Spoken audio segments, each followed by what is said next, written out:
Imagine waking up one morning to find an unseen intruder in your home.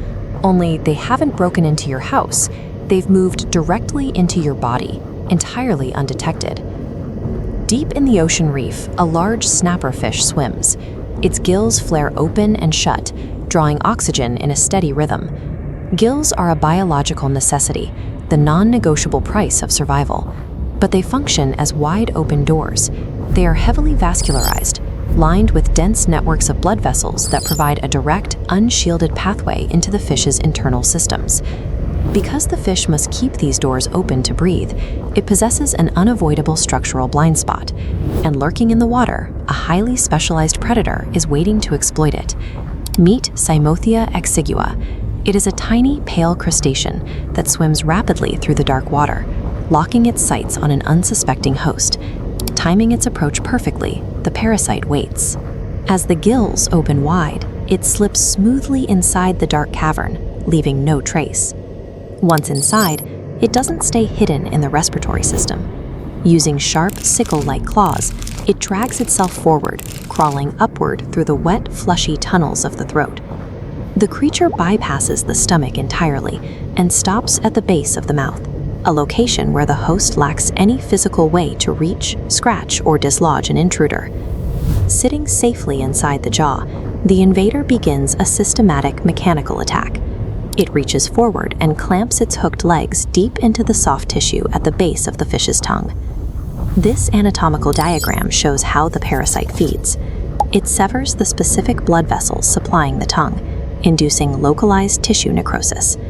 Denied of blood flow, the natural tongue turns pale, shrivels, and breaks off, leaving only a small, severed muscle stump. In standard biology, a parasite causing this level of structural damage would inevitably kill the host, or be forced to abandon the dying animal to find a new meal. But Cymothoa Exigua needs the fish to live. The violent amputation of the tongue was a required renovation, clearing out space for the next phase of the invasion.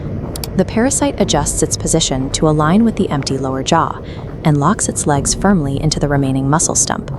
Out of millions of species on Earth, this is the only known instance in planetary biology where a parasite entirely replaces a host's organ and assumes its mechanical function.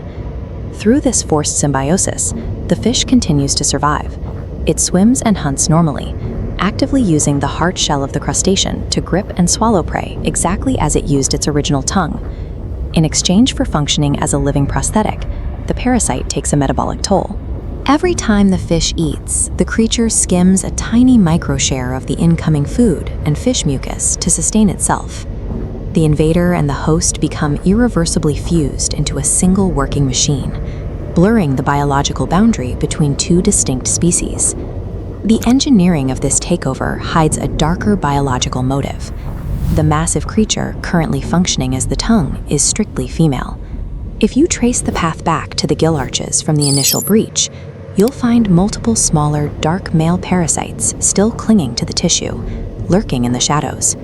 They have been waiting patiently for the takeover to conclude. Their sole biological directive is to cross into the throat and mate with the female inside the host's mouth. The host fish is now a living, functioning nursery.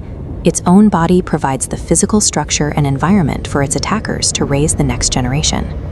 Because the host is kept healthy, it is condemned to live out its normal lifespan. For years, it will swim the ocean, carrying a conscious, reproducing family of crustaceans inside its own head. We assume our anatomy is impenetrable, trusting the security of the reflection we see in the mirror every morning.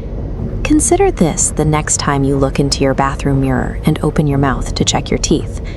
Imagine the sensation of your own tongue suddenly twitching while a pair of black eyes blink back at you. Being consumed by a predator is a violent end, but there is an outcome far worse: being forced to survive, completely aware as a piece of the monster itself.